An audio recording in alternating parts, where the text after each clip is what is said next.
मित्र मैत्रिणी, तुझ्या सोम ब्लॉग मध्ये तुमचं सर्वांचं स्वागत करत आहे। त्यानंतर हा कांदा पण बारीक चिरून घ्यायचा आहे। टोमॅटो जसा बारीक चिरून घेतलेला आहे तसा कांदा पण बारीक चिरून घ्यायचा आहे। टोमॅटो आणि कांदा चिरून घेतल्यानंतर 2-4 लसणाच्या पाकळ्या, 1 इंच आलं आणि बारीक चिरून कोथिंबीर घेतलेली आणि अर्धी वाटी मसुराची डाळ घेतलेली। ही मसुराची डाळ 5 मिनिटं पाण्यात भिजवून घ्यायची आहे। स्वच्छ पाण्याने धुवून घेतल्यानंतर 5 मिनिटं यामध्ये पाणी टाकून भिजत घ्यायची। नंतर शिजायला सोपी जाते, लवकर शिजते थोडी। आणि हे 2-4 लसणाच्या पाकळ्या, 1 इंच आलं ठेचून घ्यायचं आहे। ही पाहू शकता आपली 5 मिनिटांनंतर अशी डाळ भिजलेली आहे। आता यामध्ये पाणी काढून घ्यायचं। आता आपण खरी सुरुवात करू आपल्या रेसिपीला। त्यासाठी मी गॅस लावून घेतले, गॅसवर ठेवलेली कढई 2 मिनिटं गरम होऊ द्यायची। त्यानंतर त्यामध्ये टाकून द्यायचं तेल। तुम्ही तुमच्या प्रमाणात टाकू शकता।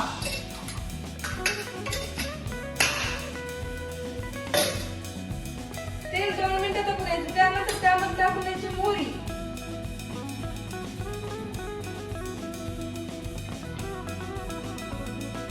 मोहरी चांगली तडतडून द्यायची। त्यानंतर टाकून द्यायची जिरे, मोहरी आणि जिरे तडतडून द्यायची। त्यानंतर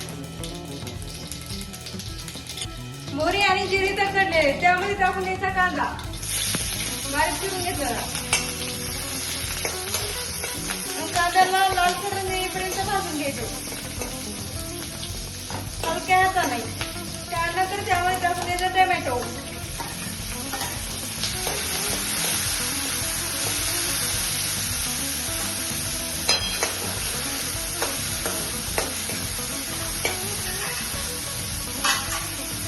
त्यानंतर त्यामध्ये टाकून द्यायचे लाल तिखट आवडीप्रमाणे।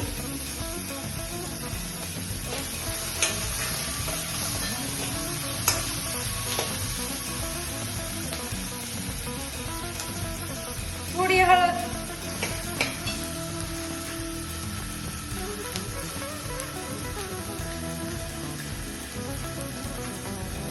मला थोडी आणि लाल तिखट हवं आहे त्यामुळे नंतर मी थोडं टाकून देते।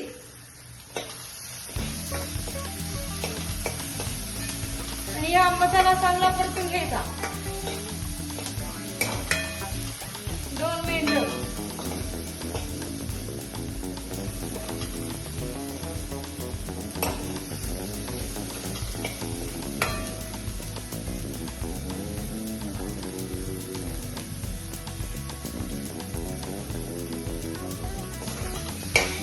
हे पाहू शकता आपल्या मसाल्याला असं तेल सुटलेलं आहे। आता यामध्ये टाकून द्यायची कोथिंबीर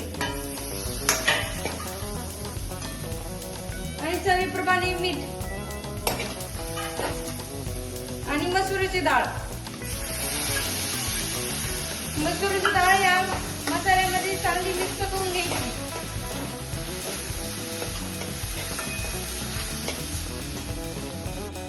मिक्स झाल्याच्या नंतर यामध्ये टाकून द्यायचं कोमट पाणी।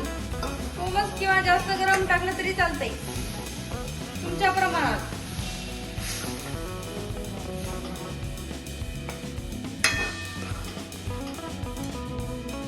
आणि मध्ये डाळ शिजेपर्यंत कमी गॅसवर ठेवून द्यायचं।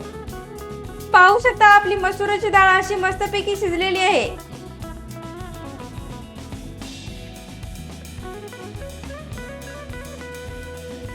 चला आता गॅस बंद करून हिला काढून घेऊ, खायला सुरुवात करू। आता करू आपल्या मसुराच्या भाजीला खायला सुरुवात। ही रेसिपी तुम्हाला आवडली असेल तर लाईक करा, कमेंट करा आणि चॅनलला सबस्क्राईब केलं नसेल तर नक्की करा। भेटू नंतर अशा नवीन रेसिपी सोबत। व्हिडिओ पाहिल्याबद्दल धन्यवाद।